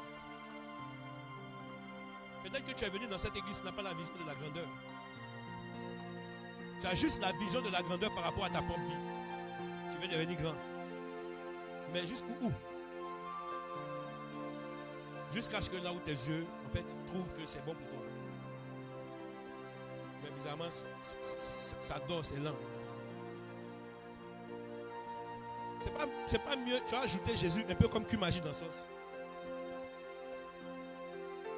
Il va aromatiser la sauce. Il va donner un goût à ta vie. Donc vous devez ouvrir vos maisons pour les cellules. Ça va vous amener à prier en famille avec vos enfants. Prier avec votre mari. Si vous avez un fiancé, invitez-le à la cellule. Vous avez une fiancée, invitez-le à la cellule. Quand on vient tous à la cellule, on vient prier. Et c'est là où on commence à voir. Toi-même, tu vas voir qu'il y a quelque chose. Si c'est pour toi, c'est ici que tu vas savoir. C'est dans la cellule. La cellule crée ce qu'on appelle un cadre de famille, un cadre amical. C'est dans la cellule où on peut voir les réels besoins de quelqu'un. Il y a des choses que le pasteur ne saura pas. Il y en a ici, vous êtes parfois timide, vous ne pouvez pas payer le pasteur pour dire, ah le pasteur, voilà, j'ai tel problème, je suis possédé d'un esprit de masturbation. Il est rentré chez toi et il sait qu'il y a quelqu'un qui se masturbe ici. Qu'est-ce qu'on s'est en train de faire? On s'est en train de prier. C'est la vérité. Parce que derrière toutes ces choses, c'est des démons qui opèrent. Mais ce qui me plaît, si Dagon était démon, qu'est-ce qu'il fait devant la présence de Dieu? La Bible dit qu'il est fracassé. Donc quand la cellule viendra, elle viendra pour fracasser. Est-ce que tu sais qu'un démon de masturbation peut bloquer ton mariage? Est-ce que un esprit de femme ou mari de nuit peut bloquer ton mariage? Est-ce que tu sais qu'il ne va pas s'arrêter qu'à ça? Il peut bloquer même ta richesse. Il peut bloquer tes relations de destinée. Il y a ce qu'on appelle relation de destinée. Tu vois ce que tu rencontres et puis vous donnez 200 euros, 300 euros de vous là. Ça, c'est pas une relation de destinée. Toi, tu peux faire quoi 200 euros, 300 euros? Il y a des rencontres que tu fais. C'est la rencontre là qui t'emmène à rentrer dans des sphères. Elle te fait rencontrer des personnes où quand tu les vois, tu as adulé. Donc quand tu fais rentrer ta bouche est ouverte, ferme-la. Parce que c'est un niveau qui appelle un autre niveau. Tu as eu des amis dans des quartiers. Il y en a, c'est que tu as voulu être ami avec eux intentionnellement. Parce que quand il y a les maisons dans le quartier, elles n'ont pas tous les mêmes tailles, les mêmes formes. Quand ça a été ton ami, tu es rentré chez lui, tu dis ouais. Tu as vu que la vie, c'est pas que la télé blanc noir. Tu as vu que la vie, c'est pas que les postes radio où on a pu vous changer les chaînes. La vie, ce n'est pas que le sable. Dans la maison de quelqu'un, il y a sable blanc. Toi, dans ton quartier, c'est la terre. Chez toi, c'est pareil. Tu es assis dans ton salon, c'est comme si on est au dehors. Mais tu rentres dans la maison des gens, tu regardes, tu dis ouais. Tu sais que ça, simplement, ça peut être une naissance de boost. Ça peut te booster à dire tu vas réussir coûte que coûte. Parce que quand tu regardes la réussite des gens, tu dis mais ils ne sont pas plus que moi. Je me donnerai les moyens de vivre ça aussi un jour. C'est pourquoi tu dois rencontrer les bonnes personnes. Quand tu te promènes avec les braqueurs. Un jour, il va faire des déposition. Parce que tu as un de ces gars, donc on dit donne les noms des gars, il va se tromper, il va donner ton nom. Il s'est trompé. C'est pas qu'il. Mais c'est trop tard, ton nom est sorti. Maintenant, comment est-ce que ton nom est sorti? On dit bon, il faut venir faire 2 semaines d'abord avant qu'on enlève ton nom. Quelqu'un comment de quoi ils sont en train de parler? Oh, dans les cellules, c'est là où on a des frères, on a des sœurs. Des gens qu'on aime sérieusement. Tu comprends un peu? Au lieu d'appeler le pasteur ou quelqu'un pour. Tu t'en vas appeler ton responsable ici. Il peut te parler. J'ai un challenge. La Bible dit quoi? Un péché ne doit pas être caché. C'est pourquoi on dit un péché avoué quoi à moitié pardonné. Ça veut dire qu'en fait, ce péché-là, tu dois le partager avec quelqu'un. Tu sais, les péchés de femmes de nuit, mari de nuit, masturbation et toutes ces choses-là. En fait, vous devez l'exposer à un frère, à une soeur à qui vous faites confiance. Et quand vous l'exposez, qu'est-ce qui se passe? Il y a une lumière qui vient sur vous. C'est une délivrance. Le frère, je suis en train de te montrer la méthode à faire pour pouvoir réussir. Parce que les bergers qui vont venir chez vous là, ne vous inquiétez pas, ils sont en formation, ils sont formés tous les jours. Donc si tu as déjà des appréhensions te disant, mais en fait, frère, laisse ça. Parce que le mais en fait là-bas fait que tu vas rester dans ta position, ça va te tuer. Parce qu'un esprit peut venir sous une petite forme, mais son objectif, c'est de devenir grand dans ta vie. Ce sont comme des censures. Ils se nourrissent de ton péché. À chaque fois que tu fais, il devient gros, il devient grand. Quand on va en délivrance, il dit, elle m'appartient, il m'appartient. Depuis quand est-ce qu'il t'appartient? C'est là maintenant vous fatiguez les pasteurs. Il faut maintenant aller dans un moment de jeûne pour venir. À cause de toi, on ne mange pas. À cause de toi, on ne fait pas de trucs. Mais quand on te disait, laisse ça, fais ça, tu dis non. Les esprits méchants sont jaloux. Vous devez comprendre ces choses. Donc le but de ce message, c'est que, on va ouvrir les maisons pour les cellules. Parce qu'on a vu les bénédictions cachées derrière les cellules. On a vu la sagesse de Dieu autour de l'église et aussi dans les maisons, dans les cellules.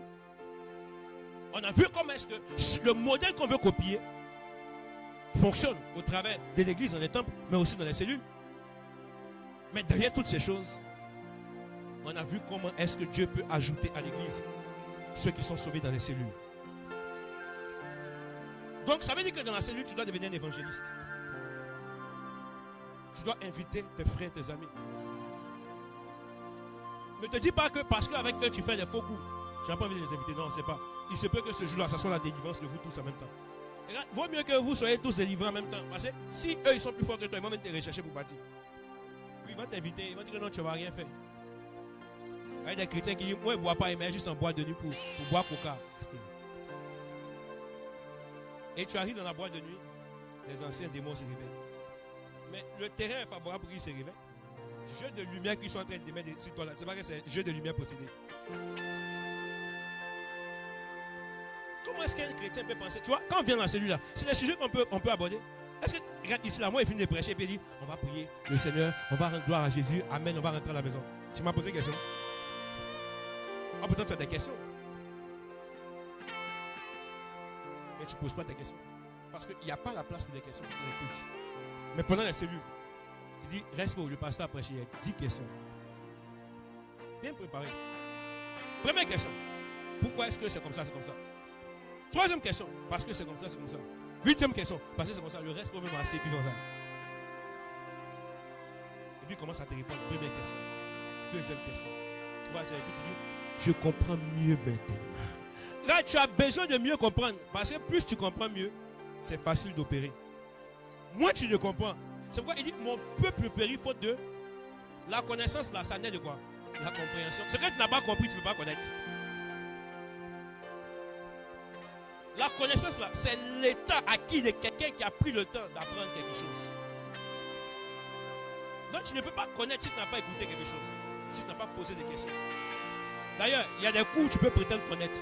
SCM, SVT, toutes ces choses-là. Mais mathématiques, tu as forcément une question.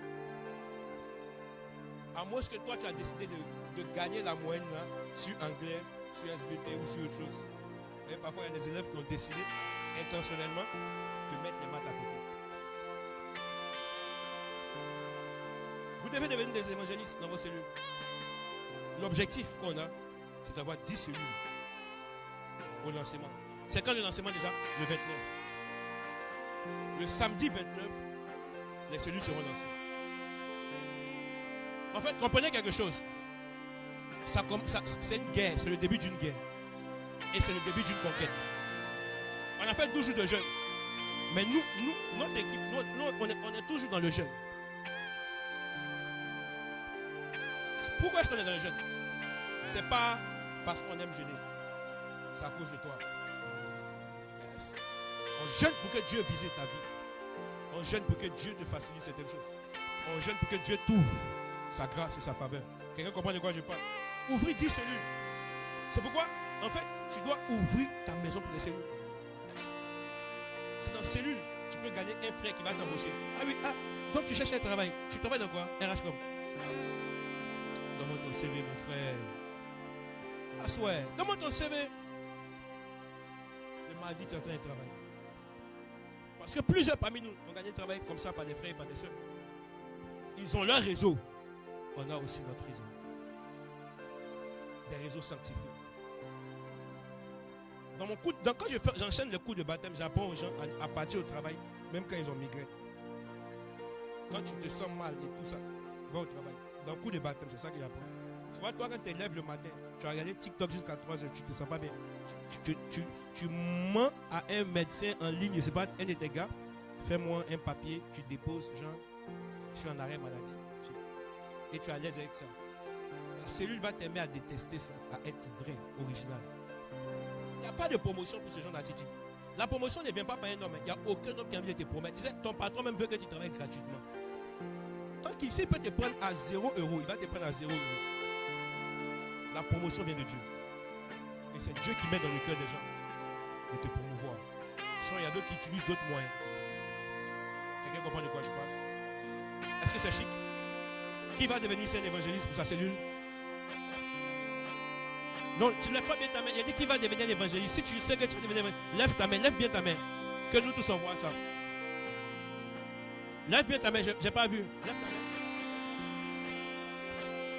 Faut pas être timide, frère. Lève ta main. Monsieur Agui, c'est un bishop condamné.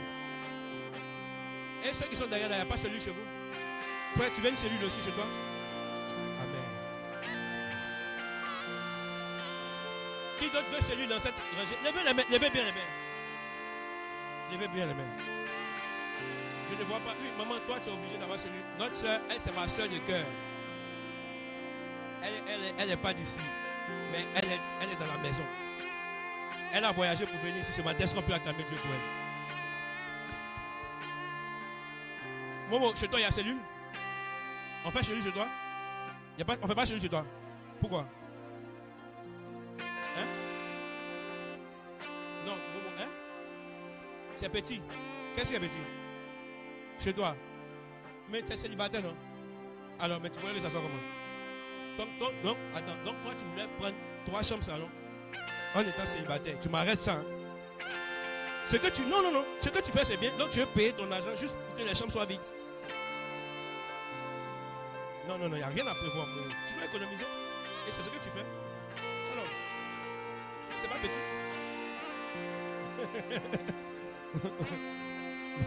Est-ce qu'on peut acclamer pour Momo? Momo, lève ton cahier, lève ta Bible. C'est l'homme, c'est lui au sac blanc. Chaque fois, il soulève son sac et c'est dans ma voiture, il passe. Le père, chaque fois, depuis il lui a dit, qui a son cahier, qui a sa Bible ici? Monsieur Agui, c'est un homme de la maison, tu dois venir avec ton cahier, ta Bible. C'est comme ton ordinateur pour le boulot. Mais tu as bloqué mes dossiers. Ma chérie, il a prendre tes fils de tresse. Il a bloqué tout. Renvoie si tu peux travailler. Où est ton cahier, où est ta Bible? Quand tu vas à l'école, tu as cahier, tu as cahier, tu as livre. On est à l'école de l'esprit. Maman, où est ton cahier, où est ta Bible? Donc ta Bible, où est ton cahier? Tu fais confiance à ta mémoire. Donc dimanche prochain, tu viens ton cahier. Viens ton cahier. La prochaine fois, tu viens ton cahier. Dave, where is your copybook? Non, il ne faut pas faire confiance à ça. Et toi? Vous savez ton cahier? Et ta Bible? Non, si c'est dans ton téléphone, non? Voilà. Olivia, où est ton cahier, où est ta Bible? C'est dans ton cœur. Hé, Olivia, va dans notre voir quelque chose. Affiche-moi rapidement. La régie, est-ce qu'elle peut prendre 5 minutes? Je vais afficher un truc, on va afficher un truc rapidement, allons-y, sur le cellule. Est-ce que c'est chic, l'enseignement est chic? Regarde, vous n'avez pas idée d'où on est en train de partir. Vous n'avez pas idée. On ne peut pas réussir ce qu'on veut devenir. On doit bâtir une génération de jeunes chrétiens chocos et frais. Tu vois, tu es jeune chrétien, tu as l'onction, tu es choco, tu es frais, tu as l'argent. Et quand on arrive devant eux, on n'est pas intimidé. Il parle, il dit, bon, tu as 10 000 € pour ton café.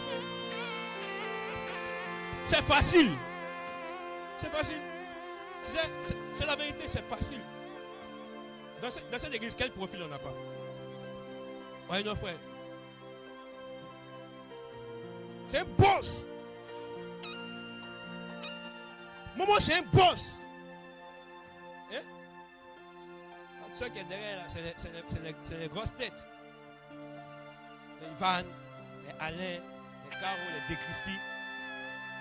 Ils ont des positions élevées dans l'entreprise. Hein. Les innocents. Le boss. Il nous joue les trucs maintenant. Dieu jouait notre esprit. C'est des patrons. La mère. Elle est assise en timide. Et j'ai mis marre. Quand ma petite soeur vient en bolide, tu me regardes, c'est du jeu. Ma petite, c'est quoi la voiture? On ne dit pas le prix, on garde ça pour nous. Ben. Ils sont en train de chercher. Wesh, frère. Wesh, ma gueule. On n'a pas besoin de ça pour ça. Hein. Ça vient.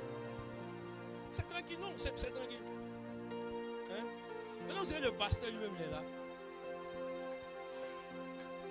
Hein? Non, franchement, en fait, l'onction n'a pas un problème avec la richesse. Et Jésus n'a pas un problème avec ça.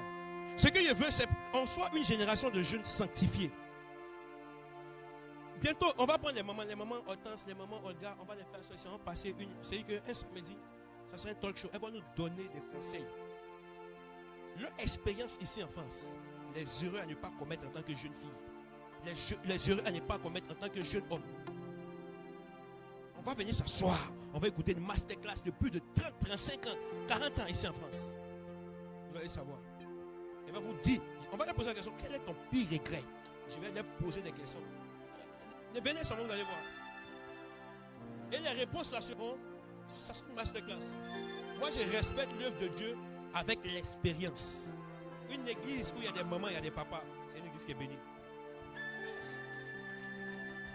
Alléluia. Alors, ici on a la vision de l'église. Tu sais, tu viens à l'église mais tu ne connais pas la vision de l'église. Tu viens à l'église mais tu ne connais pas la vision de l'église. Amen. Voici la vision de l'église. C'est une vision, tu dois écrire. Prends ton téléphone si tu n'as pas un cahier. Parce que je vais te prendre comme ça un dimanche. Quelle est la vision de l'église Béjari?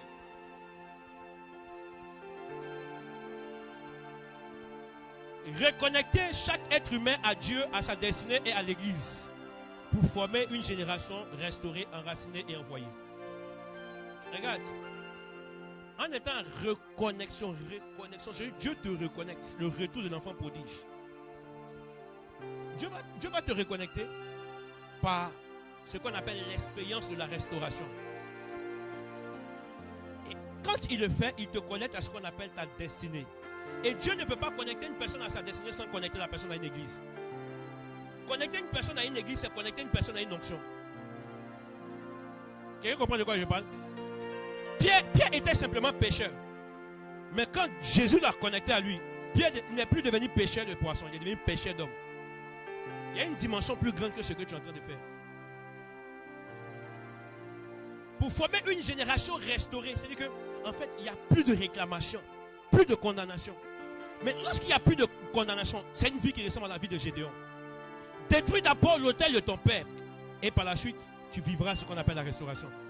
Mais pourquoi est-ce qu'on vit une restauration? Parce que Dieu veut par la suite qu'on soit enraciné. Parfois, on n'arrive pas à s'enraciner simplement parce qu'il y a certaines chaînes qui nous empêchent. Ici, tu vas apprendre à prier. Tu vas prier pendant 1 heure. Tu vas prier pendant 2 heures. Tu apprendras à prier pendant 3 heures. Des choses que tu n'avais jamais fait. Enraciné et par la suite envoyé. Tu es envoyé parce que tu n'es pas simplement un simple employé. Tu n'es pas simplement un simple collègue. Tu n'es pas simplement un simple ami. Tu es aussi un conseiller. Tes amis peuvent compter sur toi. Tu les couvres, tu les chamarres. Quand un de tes amis, tu es en train de prendre un mauvais chemin et tu dis ça à ton ami. Il te dit, que faire? La plupart de mes amis que j'ai me demandent toujours que c'est. Alors, ouais, ils voulaient te demander, en fait, ils voulaient faire, et sur ton père, sur ton quoi, tu as des amis, non? Mais pourquoi est-ce que tu me demandes? Parce que j'ai été restauré, enraciné, et j'ai été envoyé. Donc ça, c'est la vision de l'église. Maintenant, dans l'église, puisque comme dans l'âche se trouve la cellule, il y a aussi une vision qui est rattachée aux différentes cellules. Cette vision des cellules est rattachée à la vision de l'église. C'est quoi? Former des disciples matures. Des disciples qui sont matures, responsables de leur vie spirituelle. Tu dois être mature dans ta vie chrétienne. Engagé. Quand on te regarde de dehors, tu dis que tu es chrétien. Ce n'est pas que tu parais chrétien. On ne paraît pas chrétien, on l'est. Équilibré. Tu n'es pas déséquilibré. Tantôt tu es comme ça, tantôt tu es en bas, tantôt tu es en haut. Non, tu es équilibré. Et missionnaire pour Jésus. Ça veut dire que les cellules doivent accomplir une mission, gagner. On va faire les challenges des cellules. La cellule qui a gagné beaucoup plus d'âmes dans l'année. Regarde, j'ai pas envie de parler sur les émotions.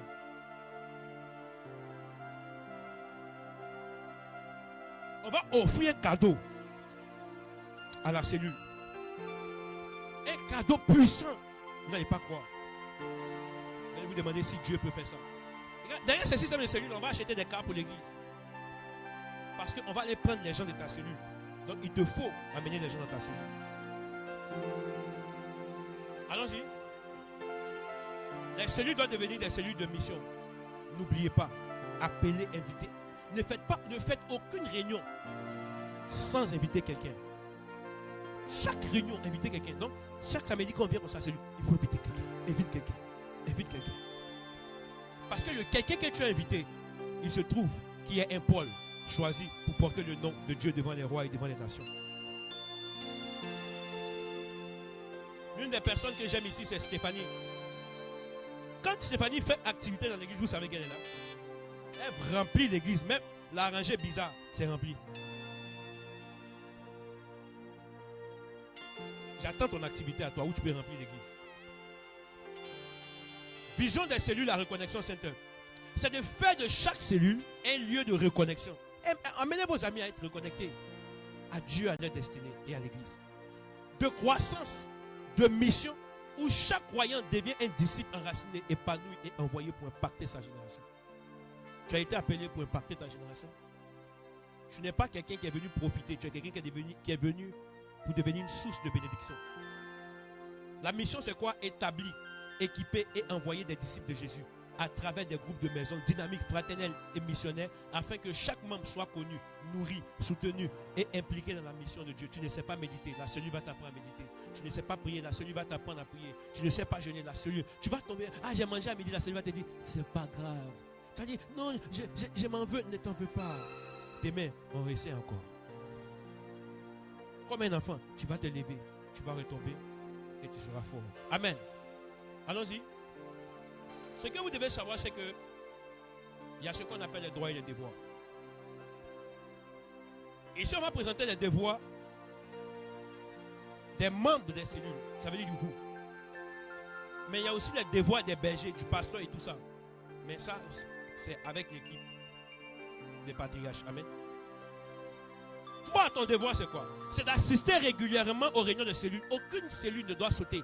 Non, il n'est pas là. Non, il doit faire ça. On peut décaler l'heure. On peut ajuster le jour. Mais on ne doit pas sauter une cellule. Ça ne fait pas fonctionner la chaîne. Tu ne peux pas créer férié comme ça, toi seul. Quelqu'un comprend de quoi je suis en train de parler? Tu dois assister toi-même régulièrement aux réunions de la cellule. Deuxième élément, participer à la prière et au partage de la parole. On va te demander qu'est-ce que tu as compris toi. Tu vas maintenant nous donner comment est-ce que tu comprends la parole. Si c'est tordu, on va redresser. On a lu un livre sur les cellules qui dit qu'il y a une maman qui allait expliquer aux gens que Dieu est un démon à 3 têtes. Il a la tête de Jésus, il a la tête de Saint-Esprit, il a la tête de Dieu. Donc si son coup là, il y a 3 têtes. Le pasteur l'a convoqué. Qu'est-ce que tu as compris? Il dit c'est un démon à 3 têtes. Il dit ah d'accord. C'est que tu n'as pas bien compris. Donc il se peut que tu ne comprennes pas bien quelque chose. On va mieux t'expliquer.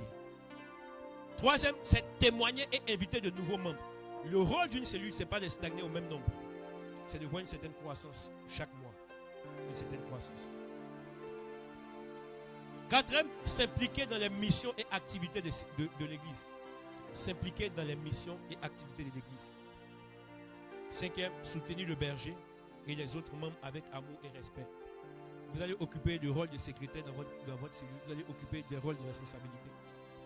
Parce que les cellules sont des pseudo-églises dans vos maisons. Amen. Est-ce qu'on peut conquérir la France?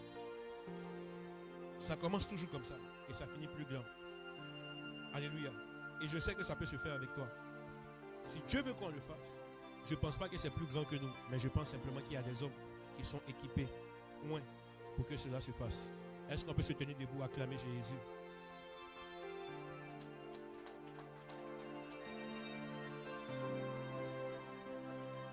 Amen. Que Dieu soit loué. Je veux prier pour toi. Lève les deux mains vers le ciel.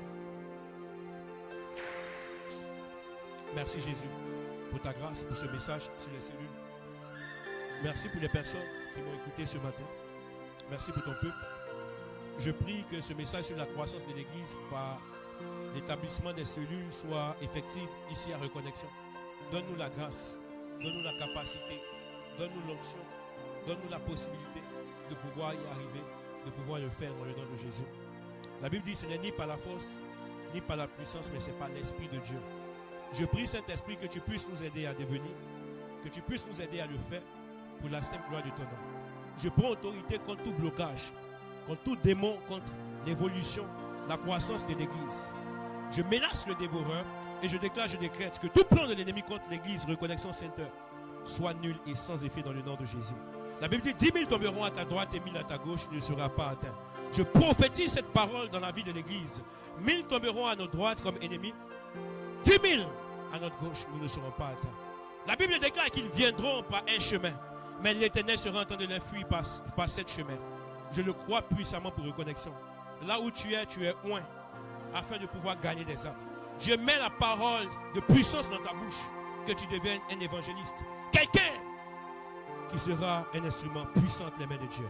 Je le crois, qu'en toi, Dieu a placé une sémence pour soutenir un ami, soutenir un collègue, soutenir un parent, soutenir un père, une mère, soutenir une soeur, un petit frère. Je le prie que l'amour du service de Dieu soit manifeste dans ta vie dans le nom de Jésus. Que Dieu puisse le faire et que l'Église puisse connaître un boom, une croissance pour la gloire du nom de Jésus. Que cela soit fait. Dans le nom de Jésus que j'ai prié. Amen. Est-ce qu'on peut acclamer Jésus encore? Prends ton offrande là où tu es et tu vas prier sur ton offrande.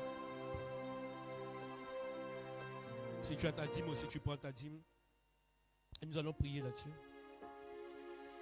Assez rapidement. Oh Jésus.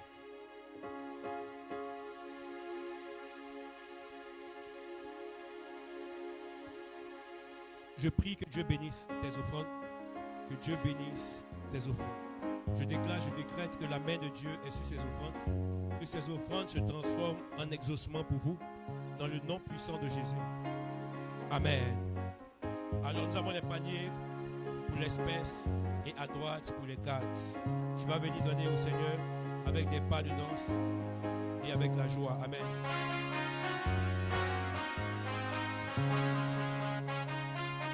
Et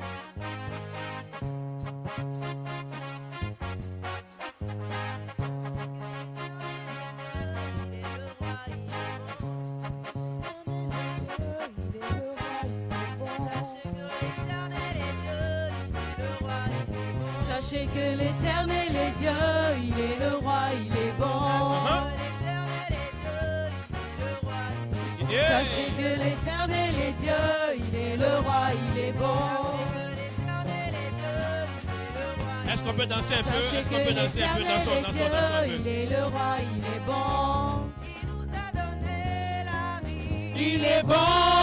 Il nous a donné la paix. Il est bon. Il nous a donné la joie. Il est bon. Il nous a donné la paix. Il est bon. Il est bon. Il est bon. Il est bon. Il est bon. Voyez comme il est bon. Il est bon. Voyez comme il est bon. Il est bon. Il nous a donné la paix. Il est bon. Il nous a donné la joie. Il est bon. Il nous a donné la vie. Il est bon. Il nous a donné la vie. Il est bon. Il est bon. Il est bon. Voyez comme il est bon. Il est bon. Voyez comme il est bon. Il est bon. Il est bon. Ah, il est bon. Allons-y, on dit. Il est bon. Bon. Il est bon. Ah, Ivan, j'aime Ivan, j'aime ta face là. Il est bon. Il est bon. Il est bon. Alléluia. Yes. Sur la face, sur la face. Il est bon, bon, bon, bon. Il est bon. Bon, bon, bon. Il est bon.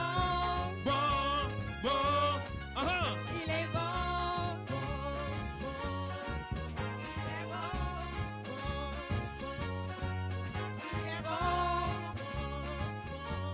ah. Bon, bon, bon, bon, bon, bon, bon, bon, bon, bon, bon. Il est bon. Hey. Ah, Il est bon. bon, bon, bon, bon, bon, bon. Il est bon.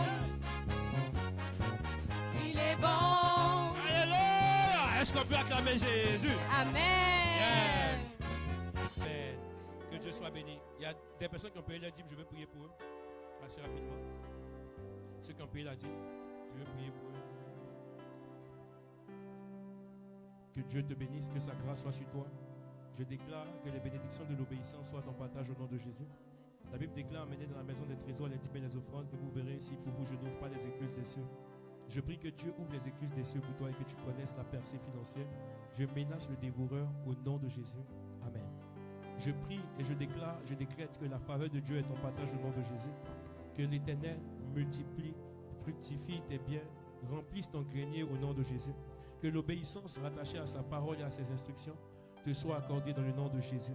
Je prie que là où Satan essaie de réclamer, qu'il échoue lamentablement au nom de Jésus. Je menace le dévoreur sous toutes ses formes dans le nom de Jésus. Va et deviens riche pour Dieu. Je déclare, je décrète que ta vie est bénie. Je prie que la faveur de Dieu soit ton partage. Que l'Éternel remplisse tes greniers. Que l'Éternel te bénisse. Je prie que la richesse soit à ta porte. Je prie et je déclare que tout dévoreur contre ta vie échoue lamentablement au nom de Jésus. Que l'Éternel t'étonne, qu'il te supprenne au nom de Jésus. Amen. Momo, tu avais donné ta dîme? Oui. Viens, je prie pour toi. C'était une quoi, une offrande? Amen. Que Dieu soit béni. Amen. Alors, on va accueillir assez rapidement notre frère qui nous visite pour la première fois. Est-ce que vous pouvez vous asseoir? Tu vas nous donner ton prénom et nous dire qui t'a invité pour qu'on puisse te célébrer. Je m'appelle Kevin. J'ai été invité par le joueur de piano. Ah, Amen. Joël. Est-ce qu'on peut acclamer Dieu pour la vie de Kevin? Amen. J'ai fait un peu de guitare et il m'a dit que je peux venir m'entraîner, qu'il y a besoin d'un guitariste et tout ça. Amen. Hey! Donc, tu entends de me dire que tu es venu pour rester. Non, mais en fait, je comprends pourquoi. Je comprends Amen. pourquoi. Est-ce que c'est bizarre? Parce que quelqu'un dit de venir rester. Il était là, amen. Est-ce qu'on peut acclamer Jésus? Yes.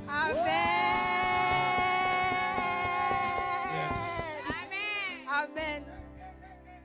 Que Dieu te bénisse. Amen. Wow. Que Dieu te bénisse. On est content. Amen. On aura le temps de discuter ensemble. Merci Seigneur pour ce frère que tu nous as donné. Amen. Amen. La maman là, c'est pas aujourd'hui. Non, c'est son enfant, c'est la maison. Puis, comment il n'était pas là la dernière fois? On va l'accueillir comme un bon prince du royaume. Allons-y. Il ressemble beaucoup à maman. Hein? Bonjour, moi je m'appelle Mardoché et c'est ma maman qui m'a invité. Est-ce qu'on peut acclamer pour Mardoché? Alléluia. Amen. En tout cas, on est content pour vous. Levez-vous. On va vous accueillir assez rapidement. On a une manière d'accueillir. Les connexions vont vous accueillir. Allons-y. Est-ce qu'on peut le faire ensemble, peuple de Dieu? Let's go! Hey, hey! Choisi de Dieu. Comment? D'accord? La grâce vous accompagne. Alors? Vous êtes la bonne Ah, la bonne personne. Au personne. bon endroit. Hey, hey. La bonne personne. Ah, la bonne personne. Au bon moment. Eh, eh, Vous eh. êtes la bonne personne. La bonne personne. Au bon endroit. La bonne personne. Ah, la bonne personne. Au bon moment. Eh, eh, eh, Vous êtes eh. la bonne personne. La bonne personne. Au bon endroit. Yes. La bonne personne. La bonne personne. Au bon moment. Eh, eh, eh. Vous êtes la bonne personne. la bonne personne. Au bon endroit. La bonne personne. La bonne personne. Au bon moment. Eh, eh, eh. Vous êtes la la bonne personne. La bonne personne. Au bon endroit. Hey. La bonne personne. La bonne personne. Au bon moment. C'est la bonne personne. La bonne personne. Au bon endroit. La bonne personne. La bonne personne. Au bon moment. C'est la bonne personne. La bonne personne. Au bon endroit. La bonne personne. La bonne personne. Au bon moment. C'est la bonne La bonne personne. personne. Au bon endroit. La bonne personne. La bonne personne. Au bon moment. Qu'est-ce qu'on dit? Bienvenue à RCC. Qu'est-ce qu'on dit? Bienvenue à RCC. Que Dieu vous bénisse. Amen. Nous sommes contents de vous voir parmi nous. Alors, ça fait bientôt 1 mois que nous avons commencé 70 jours de prière non-stop. Ça fait maintenant 1 mois. Il nous reste environ 40 jours. On prie et Dieu a commencé à faire des choses. On est en train de laisser ça à bout actuellement. Mais on va témoigner après les 70 jours. On aura un spécial de témoignage où on sera en train de donner les témoignages de ce que Dieu est en train de faire. Amen. En tout cas, pour toi, pendant ces 30 jours-là, tu as fait que 2 jours, 3 jours, c'est pas grave. La Bible dit la fin d'une chose vaut mieux que son commencement. L'église n'est pas là pour te juger, l'église est là pour t'aider. Donc, ne manque pas de nous rejoindre. Amen. Voilà. Vous avez vu la semaine, c'était cette semaine. Mon père spirituel était là, il nous a fait du bien. Qui a aimé le programme en ligne? C'était puissant. Amen. Alors, on aura encore ces moments avec d'autres hommes de Dieu. Et je sais que ça sera encore bien. Et Dieu sera en train de nous faire du bien. Amen.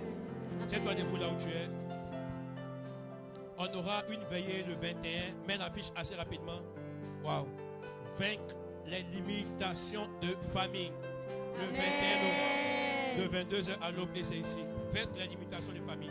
Dieu sera en train de nous faire du bien. Amen. On va fracasser, démonter, démanteler tout ce que l'ennemi a mis en place. Amen. Et l'Éternel va parler, l'Éternel va orienter, l'Éternel va restaurer. Amen. Donc, ne manque pas d'inviter. À cette veillée, que chacun vienne avec son invité. Amen. Dis avec moi, je viendrai avec mon invité. Je viendrai avec mon invité. Ça commence maintenant ton évangélisation. Viens avec ton invité à cette veillée. S'il y a quelqu'un qui est malade, viens avec la personne. Je crois au miracle. Moi personnellement, je crois au miracle. Amen. Je crois. S'ils ont fait pour Lazare, je crois qu'on peut le faire aussi pour quelqu'un que tu connais et aussi pour toi. Donc ne manque pas d'inviter. Et aussi, nous avons le 31 de ce mois, le 30, le dimanche 30, c'est ça? Nous avons Apostolic Sunday. Quelqu'un dit Apostolic Sunday. Apostolic Ça Sunday. sera un dimanche de Rehoboth. Un dimanche de Rehoboth, un dimanche d'élargissement. Viens avec ton invité. Donc à partir de maintenant, la fiche va sortir. Mais commence à inviter. Parce qu'à Apostolic Sunday, on a des chances qui nous visitent de l'extérieur. Mais on a aussi la grâce de Dieu qui est relâchée. Donc ne manquez pas d'inviter à Apostolic Sunday. Commence à inviter maintenant. L'objectif, c'est qu'à Apostolic Sunday, c'est un dimanche gonflé, un dimanche pompé, où on se multiplie, où on cherche à remplir la salle. Amen. Donc ne manque pas ce programme. Mets-le dans ta tête. Vendredi 21, la veillée. Et dimanche 30, Apostolic Sunday. Amen.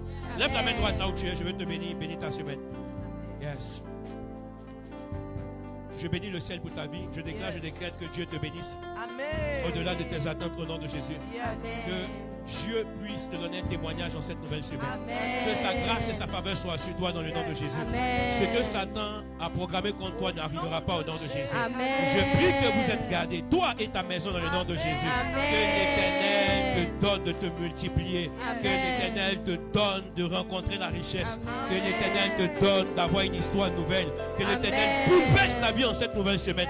Je le crois, semaine de miracles, semaine de témoignages, semaine de visitation angélique dans le nom de Jésus. Toi et ta famille, vous êtes gardés. Tu iras au travail et tu rentreras sain et sauve. Aucun accident ne sera ton partage. Aucune maladie ne sera ton partage. Je le proclame dans le nom de Jésus, qu'il en soit ainsi. Au nom de Jésus. Amen.